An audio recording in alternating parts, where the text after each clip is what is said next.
Buenos dias, buenos tardes, breakfast with the king, coffee with Jesus. If you're a coffee drinker, Jesus juice if you don't drink coffee. Man, we're on day 4 or 365. We are literally over the 1% hump today. Jennifer, Cambodia, Chops, Jules, Jody Rose, everybody else. Good to see you all again. I picked up back in Genesis 5. Awesome study yesterday reading Romans. And that the question that Lo asked was, man, it was beautiful. Thank you for asking that because it drew me closer to the Lord. And I was reading Genesis 5 I stopped at 10. So Genesis 5, to give you some what I've read summary, it's just it's the flood, right? So we saw Cain and Abel. Now we get into Noah and his bloodline, if you would. In chapter 5 and 10, they go through genealogy, right? It's recorded the genealogy, and at this point, it's just showing you what's happened after God. During the holiday season, I was reading Luke just to see the birth of Jesus and get in the holiday spirit, if you would. And in the book of Luke, he begins with Jesus's genealogy. And I was noticing all the names were correlating up to Noah, actually beyond Noah, to Shem and Peleg.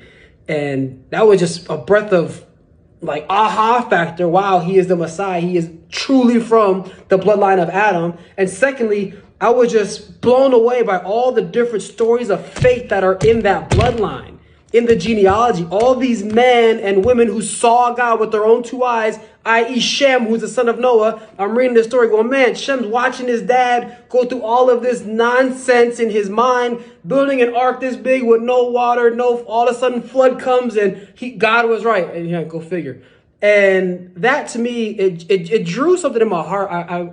I'm challenging myself today to share a story with someone else of how I've seen God move with my own two eyes, to pass that on, right? The whole purpose of all of this is what? To show us the Messiah, right? And so I can't help but imagine that everybody in here who's mentioned in the book in the Bible, in the book of God, if you would, is mentioned because there's a purpose.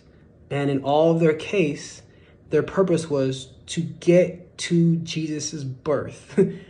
Shem had to be born because he had to have some other son, because in God's infinite wisdom, he had this all planned out so that the Messiah would come, so that Messiah would be here, and that we could all have a way to see him because he is the light. Genesis 1. That was it today. The flood, all that stuff, there's other things going through my mind, but that hit me quite a bit. So challenge to myself, if you see me, I'll tell you a story about how I seen God with my two eyes in my life, some way, some shape, some form. Love y'all. Appreciate y'all. God bless.